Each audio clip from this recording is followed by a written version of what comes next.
থাকে। তো উনি খেয়াল করলেন একটা যুবক শুধু দুরূদ শরীফ পাঠ করতেছে, আর কিছু সে কয় না, শুধু দুরূদ শরীফই পড়তেছে। তাওয়াফ শেষে উনি কৌতূহলী হয়ে যুবকটাকে জিজ্ঞাসা করলেন যে কি ব্যাপার, তাওয়াফের সময় মানুষ কত কিছু চায়, তুমি শুধু দুরূদ পাঠ করলা, কারণটা কি? এইবার যুবকটা একটা ঘটনা বলতেছে। যুবকটা বলে, হযরত, একবার হজের সফরে আমি আমার বাবার সাথে সফর সঙ্গী ছিলাম। গভীর রাত, আমার বাবা প্রচন্ড অসুস্থ হয়ে গেলেন। অসুস্থতার তীব্রতা সময়ের সাথে সাথে বাড়ল। তিনি রাত্রি পোহাবার আগেই ইন্তেকাল করলেন, মারা গেলেন। মারা যাবার পর আমি তার চেহারার দিকে তাকিয়ে দেখলাম চেহারাটা কালো কুচকুচে হয়ে গেছে। আমার বাবার চেহারার মধ্যে বিকৃতি দেখা যাচ্ছে। আমি আমার কাফেলার অন্যান্য সাথীদেরকে যে ডাকবো, বাবার এই চেহারার কথা চিন্তা করে আমার খুব লজ্জা লাগতেছিল। আমি খুব কান্নাকাটি করতেছিলাম। এমন এক অবস্থা, আমার একটু তন্দ্রাচ্ছন্নতা এরকম চলে আসলো। হঠাৎ আমি দেখলাম আমার সামনে একজন সাদা পোশাকে সুশোভিত ব্যক্তি আসছে। তিনি আসলেন, আমার বাবার চেহারার উপরে হাত বুলায় দিলেন। আমার বাবার চেহারার অন্ধকার দূর হয়ে, কুশ্রী দূর হয়ে সুশ্রী হয়ে গেল, সুন্দর হয়ে গেল। আমি অবাক হয়ে জিজ্ঞাসা করলাম, আপনি কে? তিনি জবাবে বললেন, আমি হলাম মুহাম্মাদুর রাসূলুল্লাহ সাল্লাল্লাহু আলাইহি ওয়াসাল্লাম। তোমার বাবার হয়তো অনেক আমল ছিল না, ভালো আমল ছিল না, পাপ ছিল না, কিন্তু সে বেশি বেশি দুরূদ পাঠ করত। আমি আমার সাথীদেরকে ডেকে আনলাম। বাবার কাফন দাফন কমপ্লিট হলো। ওই দিনের পর থেকে আমি আমার জীবনের জন্য দুরূদ শরীফকে বাধ্যতামূলক করে নিয়েছি। আর নবীজির হাদিস থেকেও এটা প্রমাণ পাওয়া যায় যে কোনো ব্যক্তি যদি সব দোয়া বাদ দিয়া শুধু দুরূদ শরীফ পাঠ করে, এটা তার জন্য যথেষ্ট হয়ে যায়। আমাদের আগের বুজুর্গ যারা ছিলেন, এনাদের অবস্থাতে এমন হইতো, এলাকায় দুর্ভিক্ষ, অভাব আসছে, দুরূদ শরীফের আমলের কথা বলতেন, নবীজির সিরাত পাঠের কথা বলতেন। সম্ভবত হারদুই হযরত আবরারুল হক রাহমাতুল্লাহি আলাইহির একটা বয়ানের কথা এরকম আছে যে একবার ওই এলাকায়, ভারতে যে কোনো এক এলাকায় দুর্ভিক্ষ লাগছে। তা হযরতের কাছে গেছে, পরামর্শ দিয়েছে কি করা যায়, কি সমস্যা। উনি বললেন, যাও ঘরের মধ্যে নবীজির সিরাত পাঠ বাড়ায়া দাও। নবীজির জীবনী পাঠ শুরু করছে, দুরূদের আমল বেশি বেশি করছে, যেই সমস্যা, আল্লাহ তাআলা সমস্যাটা দূর করে দিয়েছে। সুবহানাল্লাহ। অনুরূপভাবে আমরাও আমাদের জীবনের জন্য দুরূদ শরীফকে আবশ্যকীয় বানায় নেই। একটা পরিমাণ নির্ধারণ করার উদ্দেশ্য এটা। যদি পরিমাণ নির্ধারণ হয় তাহলে একটা গরজ থাকে, টার্গেট থাকে, যে আমি দৈনিক কমপক্ষে 100 বার পড়বো। এর বেশি যত পারি, বেশির তো কোনো হিসাব নাই, নির্ধারণ নাই, কিন্তু কমপক্ষে আমি 100 বার দুরূদ পড়তে পারি। সবচেয়ে ছোট দুরূদটাই পড়ি, সাল্লাল্লাহু আলাইহি ওয়াসাল্লাম। 3 মিনিটও লাগে না 100 বার পড়তে। রাস্তায় চলতে পড়া যায়, হাঁটতে পড়া যায়, গাড়িতে পড়া যায়, মা বোনরা বাসায় তরকারি কাটতে কাটতে পড়তে পারে, ঘর ঝাড়ু দিতে দিতে পড়তে পারে। এটা কোনো ব্যাপারই না। যদি শুধু একটু গরজ দিয়ে নিজের জীবনের জন্য দুরূদ শরীফটাকে আবশ্যকীয় বানায় নিতে পারি, আশা করা যায় দুনিয়া আখিরাতের সকল কঠিন সমস্যাগুলো আমার আপনার জন্য সহজ হয়ে যাবে। তাহলে এই দিকটা আর লম্বা করব না। আল্লাহ তাআলা বলেন, ওয়া রাফা'না লাকা যিকরাক, আপনার স্মরণকে আমি সমুন্নত করেছি। পৃথিবীর এমন একটা সময় অতিবাহিত হবে না যেই সময়টাতে আল্লাহর নামের সাথে সাথে আমার আপনার নবীজির নাম উচ্চারিত হয় না। দ্বিতীয় আরেকটা আয়াত তিলাওয়াত করেছিলাম রাসূল আকরাম সাল্লাল্লাহু আলাইহি ওয়াসাল্লামের চারিত্রিক সত্যায়নের ব্যাপারে। আল্লাহ তাআলা বলেন, ওয়া ইন্নাকা লাআলা খুলুকিন আযীম, আপনি মহান চরিত্রে অধিষ্ঠিত। চরিত্র হলো এমন এক সম্পদ, যেটা মানব জীবনের সবচাইতে বড় সম্পদ।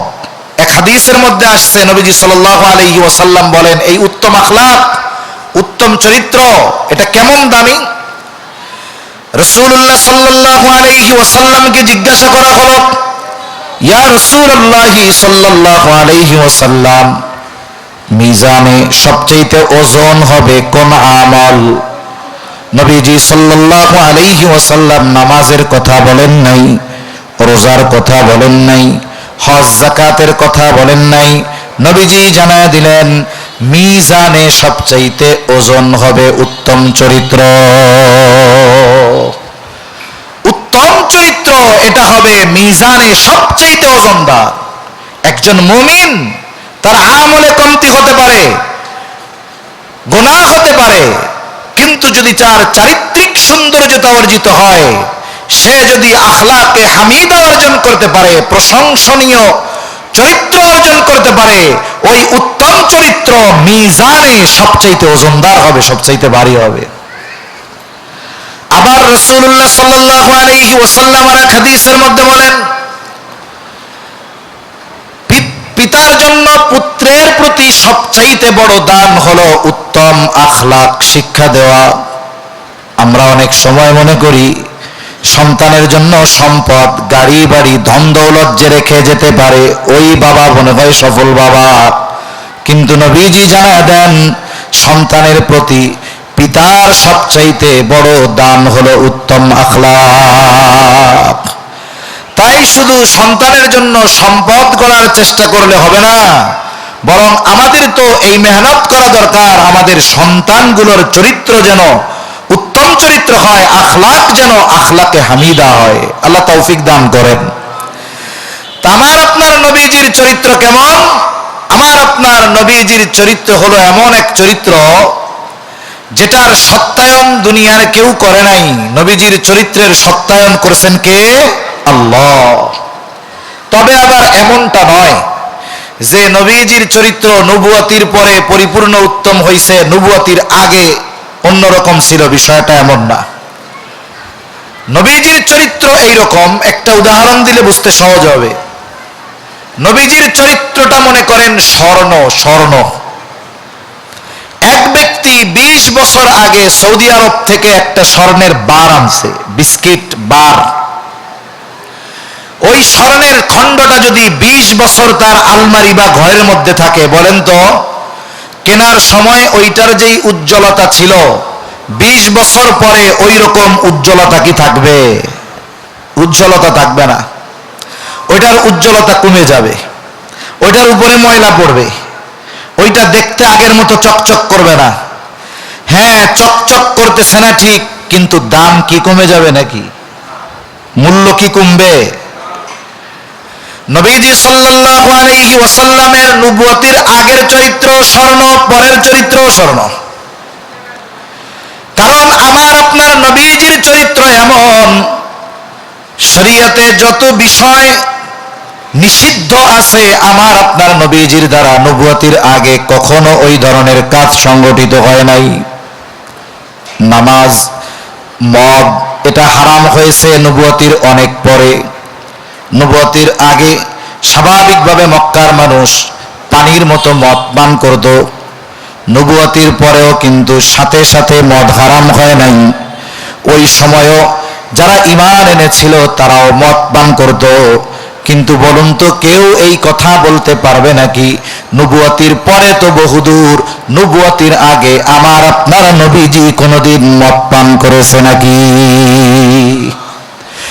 আমার আপনার নবীজি নবুয়তির আগে কোনোদিন মদ পান করে নাই। তাই শরীয়তে যত বিষয় হারাম আছে, নিষিদ্ধ আছে, এমন কোন কাজ আমার আপনার নবীজির দ্বারা নবুয়তির আগেও সংগঠিত হয় নাই।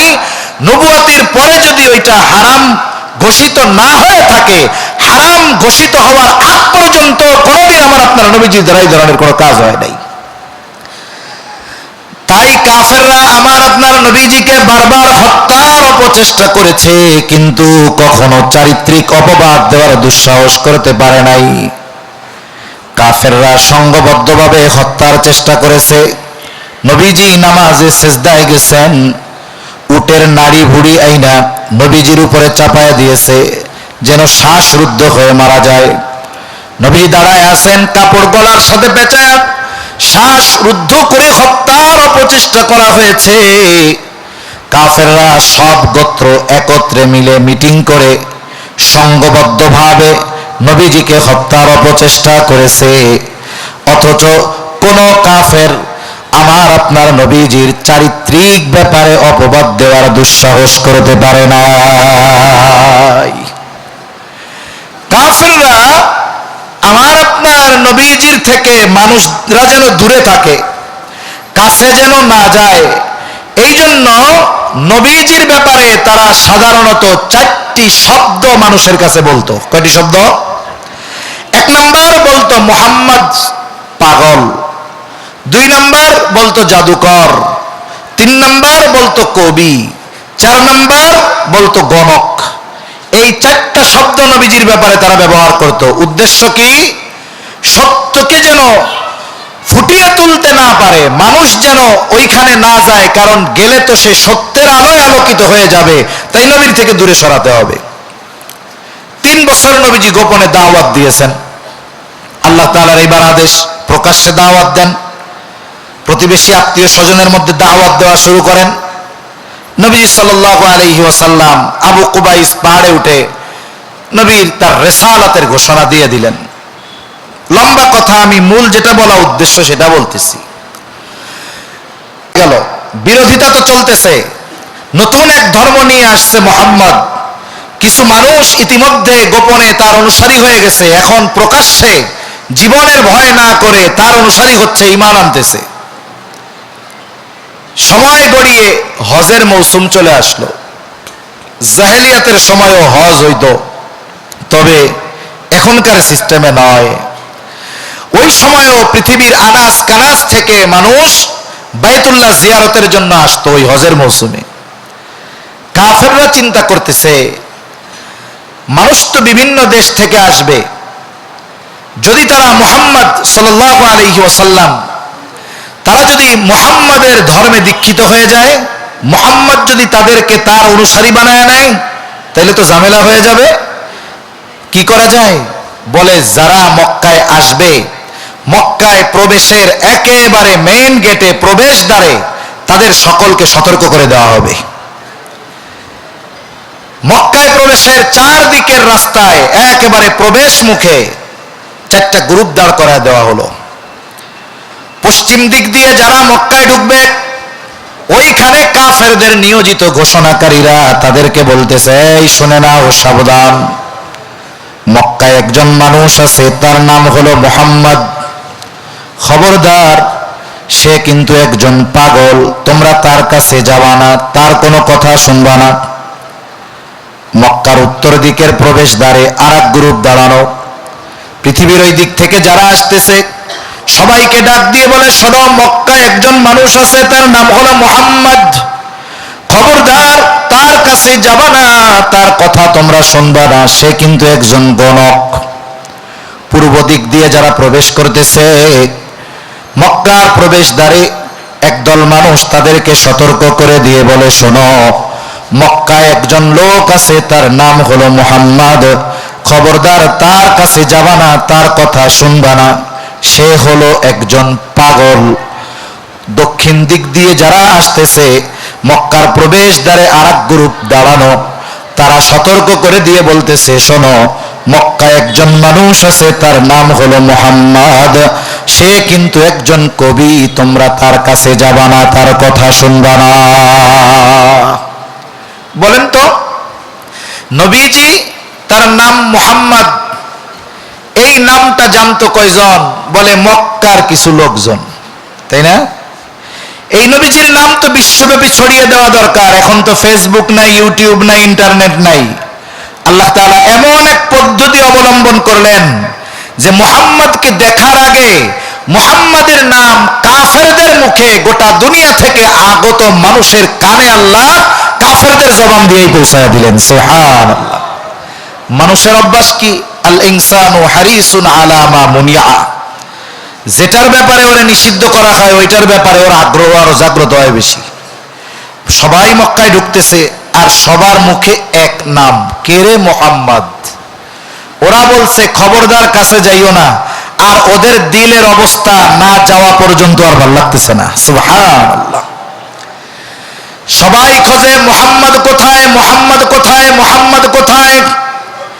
একদল জাদু দেখতে চায়, আরেক দল কবিতা শুনতে চায়, আরেক দল পাগল দেখতে চায়, আরেক দল গণক মনে কইরা গণকের কাছে যায়। তারা চিন্তা করতেছে যাই মুহাম্মাদের কাছে যাই, সে তো গণক, কবি, পাগল। কিন্তু জবান খুলে জবাব দেন তো, আমার আপনার নবী কবি নাকি? জোরে বলেন, আরো জোরে বলেন, কবি নাকি? আমার আপনার নবীজি গণক নাকি? আমার আপনার নবীজি পাগল নাকি? জোরে বলেন, আমার আপনার নবীজি জাদুকর নাকি? জোরে গণ। কিছুই না, তারা তো গেছে এইগুলো দেখার জন্য। কিন্তু নবীজির কাছে তো এইসব কিছু নাই। তবে নবীজির কাছে যেটা ছিল সেটা হলো কোরআনুল কারীম। কি জোরে বলেন?